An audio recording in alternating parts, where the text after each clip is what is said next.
you really hate Sean Combs. Why would they be thinking that? Because of the things that you post on Instagram, because of the... Look at this, and let's stop for a second and do say that I hated him enough to hire his kids, and we've never done anything to each other. So it's just competitive energy and things that you say about other artists while you're in hip-hop culture. I go on my Twitter and I see people saying, you look like you have AIDS, you should go die. I don't understand how I dedicated 22 years of my life to my fans, and now they turn on me. Do you regret ever getting involved in... I didn't have a choice. It got bad when I was about 15 years old, because when I did MTV Cribs, the day that I had to go show off that house, my mom and my dad told me, we're getting a divorce, you still have to go do this. I had to go show off all the stuff my whole life that was going to be taken away from me. The FBI is finally looking into the alleged murder of Aaron Carter. The details of Aaron Carter's murder have creepy similarities with the death of Diddy's ex-wife, Kim Porter. Aaron Carter begged for help in front of the world. He begged for financial support to help get him a private security team to keep him alive. He said on numerous occasions, if anything happens to me, I promise you, I am not vital. And no one said anything. Developing news tonight. Pop star Aaron Carter. They go to something like it. The 34-year-old was found dead. Has died at the age of 34. Sing it loud! Authorities say he was found in his bathtub. He had been grappling with substance abuse for years. I mean, this is my first podcast interview ever. What? I was Aaron's twin. We have our own bond. I'm just at a place now where I want to tell our truth, change the narrative for my family. We were just such like playful kids. There was the 5 of us. There was a lot of love. Nick, he was discovered by my mom in the backyard. Oh my gosh, like he can sing. That's how he joined the Backstreet Boys. Aaron really idolized Nick. He wanted to be exactly like him. At age 7, he started singing. Working like an adult, innocence stripped away from him. Things were really chaotic at home. No boundaries. Divorce was like brewing. And then we all got into drugs. The discussion instantly moves from frivolous conjecture to awkward responsibility when 50 Cent produces a documentary in which reveals what was long hidden. It forces viewers to ask why crucial truths were postponed and who benefited from that quiet. The film does more than reenact history by tracing Aaron Carter's quick ascent and eventual decline, as well as Diddy's unbridled power. It challenges viewers to think about who decided to ignore what was known and to focus on responsibility. The documentary reveals a larger industry-wide trend where influence was shielded and voices were repressed for years, with well-known figures like Justin Bieber showing up throughout overlapping timeframes. This has nothing to do with isolated instances or individual shortcomings. It concerns a system that continuously placed reputation ahead of facts. The true issue then becomes, why did it take so long for anyone to piece it together and insist on the truth if the evidence was always there?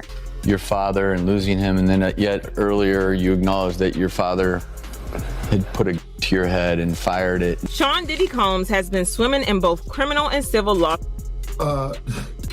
What?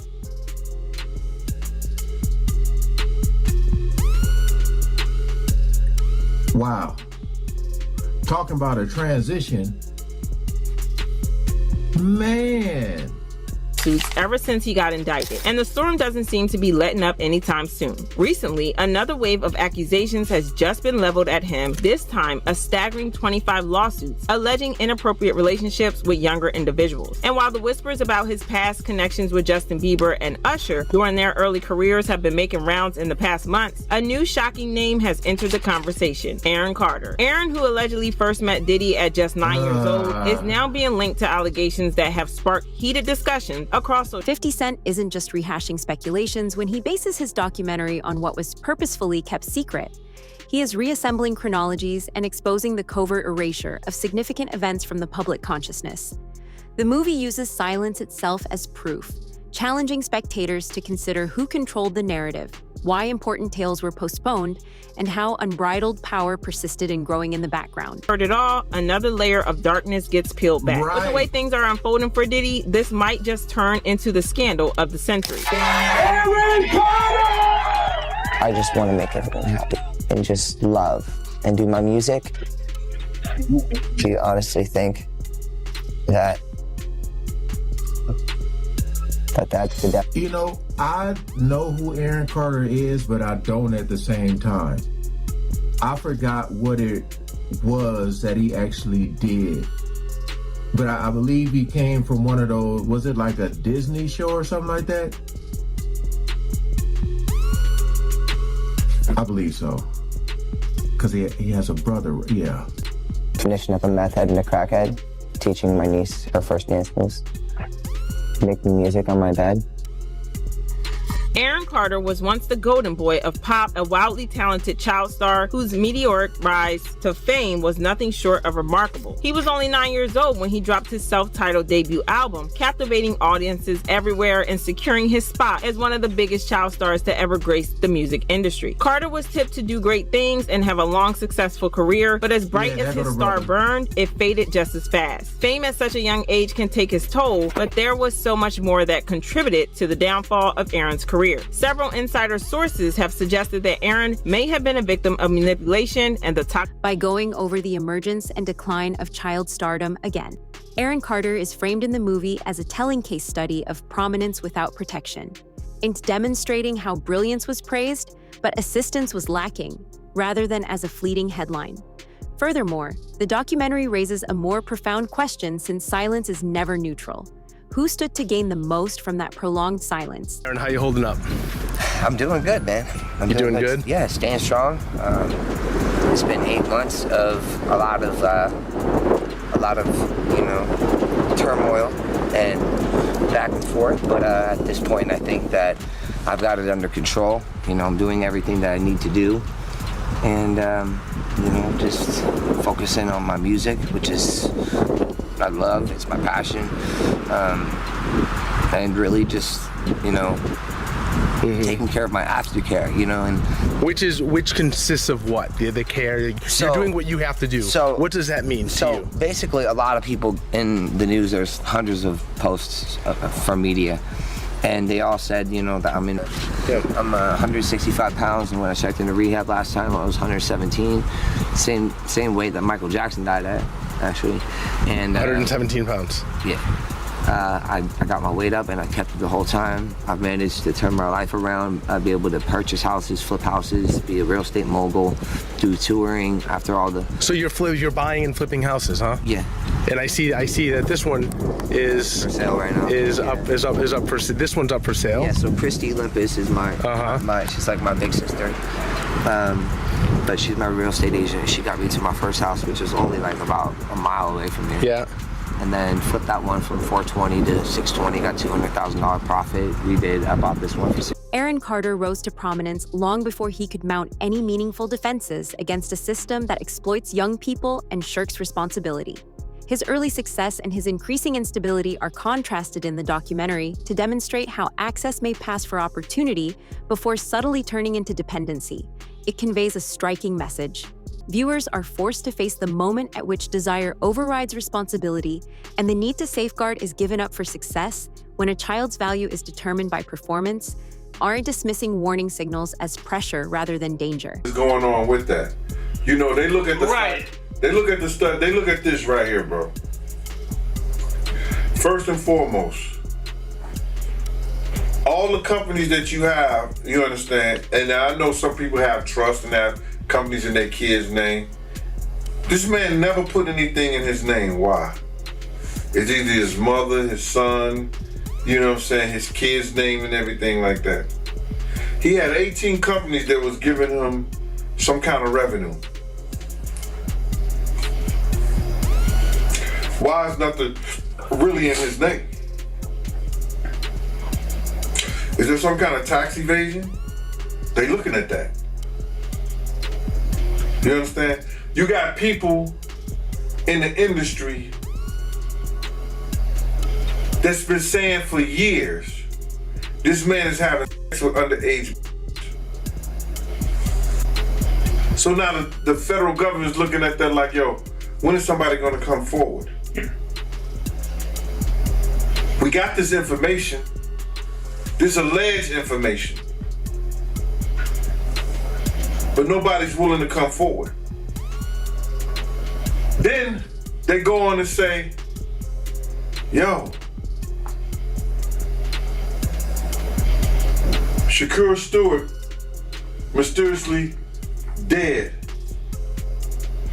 Supposed to be a self-inflicted wound. Person that had everything going for him in their life. Kim Porter dead. Somebody's car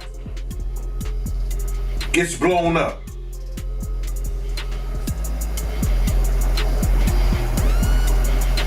This guy is walking around threatening other actors, people. Somebody got to get involved in it. If it ain't the state, let it be the feds. Somebody got to stop him. He lucky that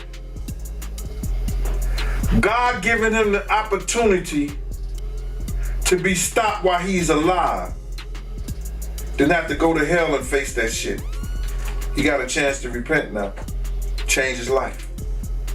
You mentioned minors, and a lot of people have been trying to drag Justin Bieber into this situation because there's a lot of suspect looking videos with Diddy and Bieber in it, and they're making a lot of allegations.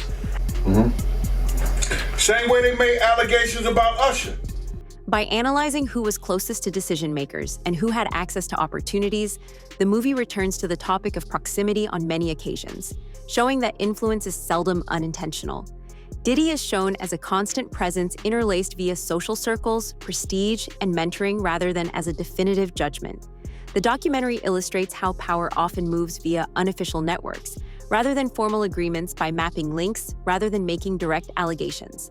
Furthermore, if accountability is present in the gaps between duties and titles, the movie forces organizations to consider how accountability may really be tracked. MTV Cribs, the day that I had to go show off that house, my mom and my dad told me, we're getting a divorce. You still have to go do this. I had to go show off all the stuff my whole life that was going to be taken away from me. The FBI is finally looking into the alleged murder of Aaron Carter. The details of Aaron Carter's murder have creepy similarities with the death of Diddy's ex-wife, Kim Porter. Aaron Carter begged for her in front of the world. He begged for financial support. Aaron Carter's persistent requests for assistance are one of the documentary's most disturbing themes. And these scenes are shown as silent, stark records of terror, loneliness, and the developing realization that something was really off and that danger was uncomfortably near, rather than as spectacle or doom. He died from that pneumonia. Yes.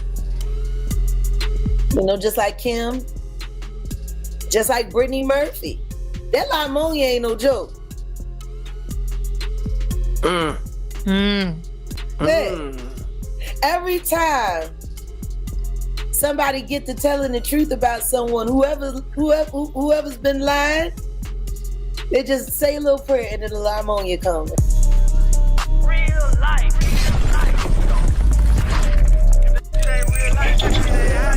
It ain't real life.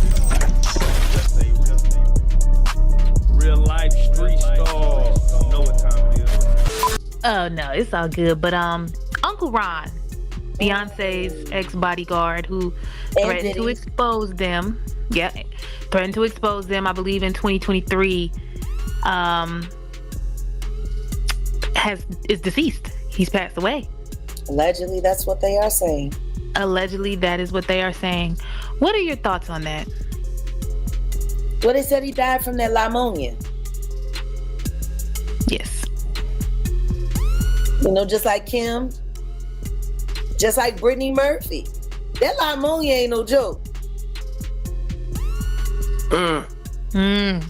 Hey, every time somebody get to telling the truth about someone, whoever's been lying, they just say a little prayer and then the pneumonia comes and then yeah.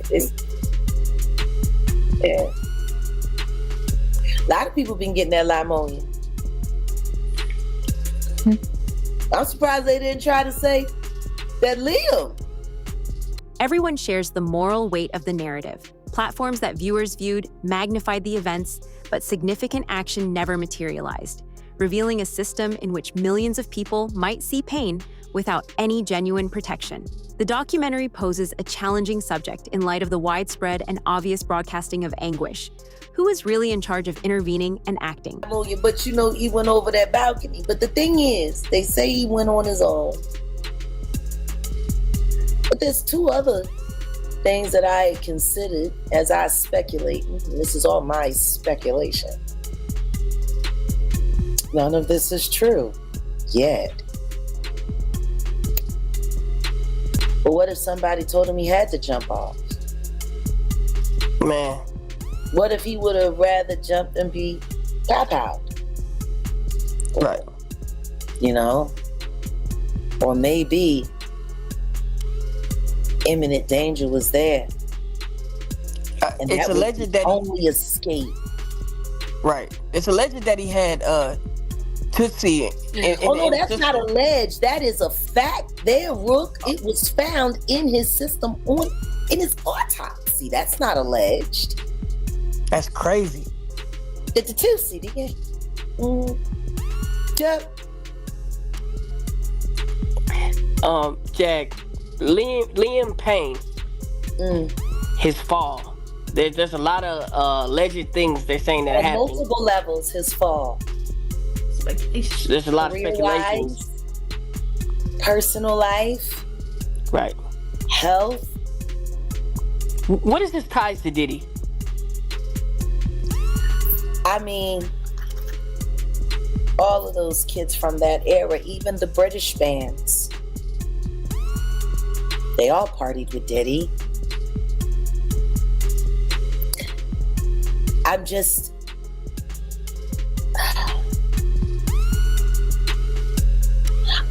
It's hard for me. By broadening its viewpoint, the 50 Cent documentary links individual tales to a larger society that subtly normalizes children in adult settings. Music, it shows how young artists were often steered through influence-wielding hallways where rules were presumed but seldom followed. The movie reveals a system that depended more on presumptions than on protections, enabling fragility to endure in areas intended for power. Invested in what's happening to Liam Payne right now because I haven't gotten over what happened to Nick. Nick's brother, Aaron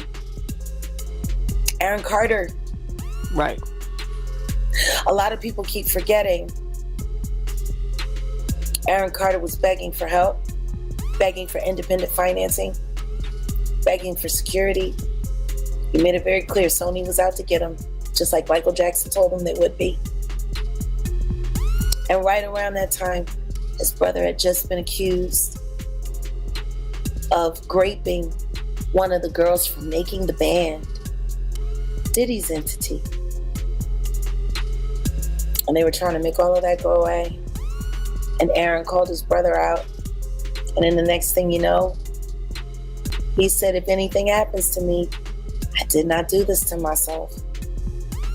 And then he was gone, and they said he took his own life, just like they're saying about Liam Payne. Why doesn't anyone want to see the same thing happening over and over and over again? Because if Diddy is responsible for Liam Payne, then he is without a doubt responsible for Aaron Carter.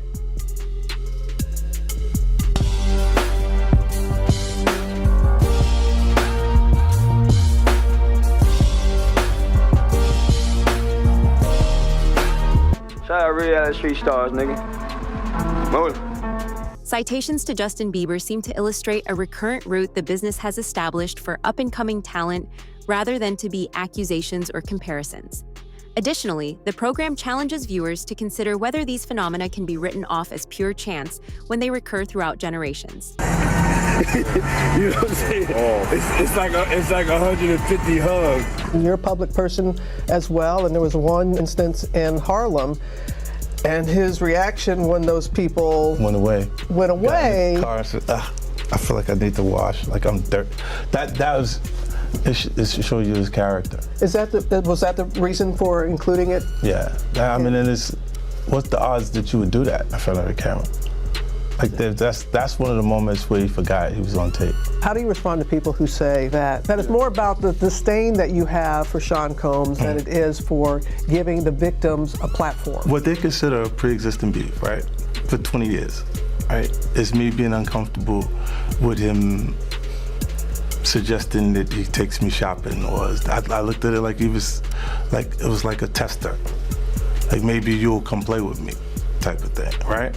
And it's not personal. I think it's important to also let people know that the show is not completely the perspectives of people that did not like Sean. We weren't trying to just get the highlights, the salacious details, that the real goal was to storytell. And not everyone needed to have an allegation to be a part of this project. The 4-part series also features 2 jurors from Combs' trial who are speaking for the first time about how they reached their mixed verdict, finding Combs guilty of 2 prostitution offenses, but clear of racketeering and sex trafficking charges, both sharing their thoughts on the relationship between Combs and singer Cassie. Juror 75 describing them as 2 people in love, and Juror 160 saying in part, domestic violence wasn't one of the charges. Cassie, is she a victim in all this? I believe Cassie's a victim in all this because she came in as she's like 18, like 19 years old. In the very beginning, after a while, over time, you condition for it. The goal of what the film is trying to do is to let the audience kind of come in to ask questions like, were their decisions colored by certain things, and who got the benefit of the doubt, in that courtroom? Do you think that hip-hop culture was on trial as much as Sean Combs was? Look, if I didn't say anything, you would interpret it as the hip-hop. The documentary illustrates how many adults who are close to young artists probably knew enough to remain silent while claiming ignorance, portraying silence as a system maintained by loyalty, fear, and concern for reputation. This forces viewers to face a harsh reality by establishing a shared accountability in which no one is entirely at fault, yet damage continues unchecked. Where does true responsibility lie when everyone is somewhat aware, yet chooses to keep quiet? Footage of Sean Diddy Combs in the days leading up to his arrest in New York last September. You want to put the stuff in my fanny pack, King? The exclusive video obtained by Netflix shows Combs debating with his lawyers about strategy. So they're saying it's his lawyers. How on earth did 50 Cent get a hold of footage of his lawyers? That one could say, isn't that privilege? How is this footage allowed? Now, you could also argue because someone's filming, there's other people there, you lose privilege. I've learned that in my appeals case. I have not filmed any of my legal meetings on purpose because if you film it, well, then it gives up your privilege in a way. So I'm assuming that's how they're getting away with this, because he's filming conversations with his lawyers, whether they knew or not. That footage, now that it's gotten in the wrong hands, or I guess different hands, isn't a longer privilege. I want to get a lawyer on to sort of confirm it, but I gotta be honest, I'm kind of shocked. You'd think, well, this should all be included, should it not? Listen to me. I'm gonna get off the phone right now, and I am going to let you professionals look at the situation and come back to me with a solution. No matter what nobody said. Let's just here and there, y'all are not working together the right way. We're losing. The footage is. Like, the way he's bossing around these high-powered lawyers is so revealing. Part of a new, highly anticipated docuseries by director Alex Stapleton and rapper and executive producer. Look at that smile. Look at that smile. Oh, he's loving this. Jackson, titled Sean Combs, The Reckoning. Was there anything that surprised you when you were watching? I think it was surprising that he actually filmed it. It was very interesting to watch a man who's known for his brand presence. He has a really amazing knack for marketing and all of that, and how he was sort of taking that into account in how he was coming off to the public. We knew that was coming, by the way, because we learned that throughout as he was using his own kids to post birthday messages and etc. Like, this guy wants to control everything. The exclusive video also shows Combs in Harlem greeting fans. He's like, oh yeah, look at all these. This was yeah, what's up? Yeah, I'll take this. He thrives in this. This is when people recognize him. What up? Like, barely anybody there. And he's like, yeah, everybody's here looking at me. He's like the quarterback that can never graduate, it feels like to me. I need some hand sanitizer. Hold on. I got it. I've been out in the streets amongst the people. Yeah, I gotta take a bath. I've been in the streets amongst people. I gotta take a bath. He's like horrified. He's disgusted by it. Like the amount of people that actually I'm coming in contact with, like that's what I have to do. When formal method replaces guesswork, a significant change takes place. Legal documents, expert evaluation, and thorough research that were long lacking. $1, you know what I'm saying? You can sit here and tell me that you're gonna pay me for my time sitting right down here with y'all. You understand? So then, you know, one thing led to another, and I was like, yeah, all right, well then, you know, F you, you know, I spoke to 50, and then she said 50, and this is exact words that came out her mouth. 50 does not determine what goes in and goes out of this documentary. And he definitely don't pay, he determine what somebody get paid. It's not his documentary like that. I was like, oh, so if it's not his documentary and I spoke to him like that, I don't need to be doing nothing with you because I'm doing this on the strength of him. But you gonna pay me if I do it. So it went back and forth, you know what I'm saying, for a little bit, and then they had Kirk Burrows giving me calls and everything like that. What are you calling me for? You know what I'm saying? I'm not, get out of here. I know what kind of dude you is anyway. Me and you cool and everything, Kirk, but don't call me about no business with this stuff like that. And then what I found out is that he was making a deal, cutting a deal for himself as well as Tim. You understand? And I was trying to get a deal for all three of us. You understand? So that's how them industry cats go. You know, that's what they do. You know what I'm saying? So I'm looking at it like this. So then he called me back again, and I told him, like, listen, man, don't you ever call my phone again, Kirk? You know what I'm saying? Because we had got into it about somebody calling him. He told me Groovy Lou called him and wanted to know why Gene's still doing this, the Puff and everything like that. And I mentioned it on the Gene Deal show. You understand? I said something. Then he called me back like I was lying. And listen to me, Kirk. Don't call me about what these clowns and these niggas say right here, bro. And especially don't call me talking about what I gotta fix. When in fact, you know what you told me and you know what our conversation was. You know what I'm saying? So the whole thing about why I'm not in the thing, the lady was talking greasy to me. She had no right to talk greasy to me. And then she told me that 50 didn't have the power to do anything, but they using his name to like push the whole documentary. And that's what it was about. So that's why you don't see a cameo other than the pictures they used of me on the film in the documentary. I got like 3 or 4 pictures in the documentary that I've seen of myself.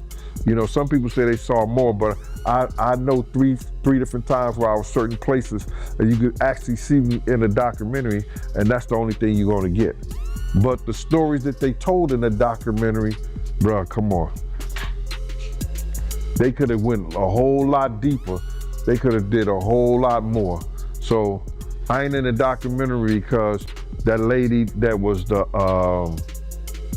director, I think, what's her name? Alex State. The documentary explains why so few people ever voiced their concerns, exposing that doing so had serious repercussions while being silent often protected one's reputation and job.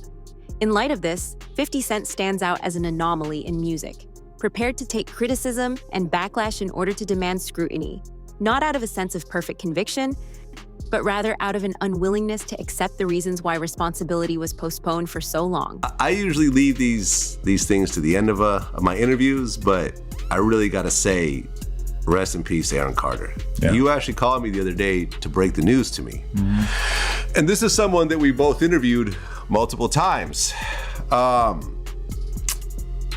I was shocked. How did you feel when you heard the news? Yeah, I was definitely shocked. But at the same time, I mean, I had interviewed him, I think maybe like a week and a half before he passed. I'm not sure, but it came out 3 days before he passed. Huh. And when he came in that time, he definitely was not in a great mental state. Like I remember you saying that you hadn't interviewed him for like over a year before he passed. It was the same thing with me where I was kind of interviewing him regularly, and then I didn't do it for a period of, I don't know, a year or two. And then I decided like, okay, he hit me up. I'm like, let's do it. I want to see how you're doing, check in. Came in to do the interview. It wasn't great. You know, he was drinking lean. And he was drinking lean in the interview? I mean, he tried to deny it, but it was like super purple. He's got a double cup. I don't know what else it would have been, but you know, he's just kind of like slurring his speech. And you know, I heard that him and his girl broke up again like 2 days after we did the interview, because she was there, like posted up, like, and I guess they had been through this dramatic breakup. And some of the stuff that I was talking to him about was super depressing, like him having his kid taken away by the state or whatever. And you know, at one point I'm trying to like tell him like, you gotta get your kid back, dude. Like, you can't be thinking about anything else. You gotta just be focused on how to get your kid back. The idea is risk as the fundamental basis of responsibility, where stating the truth turns into an act of exposure rather than recognition, not bravery as performance. Or, additionally, the video challenges viewers to consider the broader issue of whether speaking the truth puts the messenger in risk. What does it tell us about the meticulous protection of the system? Not a good idea, right? Like, it doesn't really seem like he's in a state where he'd be able to wait, I don't take care understand of a kid. Well, okay, wait, but his girl was there with him. Yeah. So how did he get his kid taken away if he's with his girl still? Well, I guess the kid got taken away from both of them. And went to live with her grandma. Oh. Which, you know, and I don't know if his girl has issues or if it was 100% him causing the issues, but I guess it's like, I mean, he tried to blame it on the fans, like reporting abuse or like reporting him, saying that he's on drugs, saying all this, yada, yada. But they did get in a big fight at one point. And then I don't know exactly what happened after that, but it's like, you know, I was trying to like urge him to like really focus on getting his kid back. I can't imagine that if I was in his position, I'd be thinking about anything else. But, you know, he was really in the middle of his addiction and everything. And one thing I thought was interesting that's kind of gone unnoticed is that in that interview, he fully apologizes to his brother Nick, and said, because he had said many times that Nick was a rapist and Nick had done all this terrible shit to all these people and yada yada. And in the interview, he basically acknowledges, oh, I was taking somebody else's word for that. I don't actually believe that that's true, which I found really interesting. I'm like, so you were smearing him for all these years just because you believed one random person? I don't know. But then there was a clip that came out last night of Backstreet Boys' performance where his brother actually like broke down crying, talking about losing him and everything. And it's kind of crazy to see that, you know, where I'm sure Nick to a certain extent had felt sort of, you know, plagued by his brother and traumatized by having his brother like really trying to smear his career for all these years, saying all this terrible shit about him, and then to see him go before they were able to ever really reconcile. But I mean, Aaron in my interview was saying that he would like to reconcile with his brother, and I'm thinking in my head, I'm like, that is probably a ways away until you know, there's gonna have to be some space between you having made all these accusations about him and him being able to accept you, you know. But yeah, it's just a super sad. The movie purposefully steers clear of neat solutions in the end, declining to render judgments or oversimplify difficult facts. Rather, it chronicles the disparity between notoriety and security, access and supervision, conjecture and confirmed facts. Beyond Aaron Carter's experience, the 50 Cent documentary asks viewers to reflect on what was permitted to occur in his immediate environment and why Justin Bieber and Diddy are included in the same discussions regarding power and influence. The film poses a harsh, unpleasant issue to viewers as the business is finally compelled to examine itself. Will it restructure itself, or just come up with new methods to hide its silence?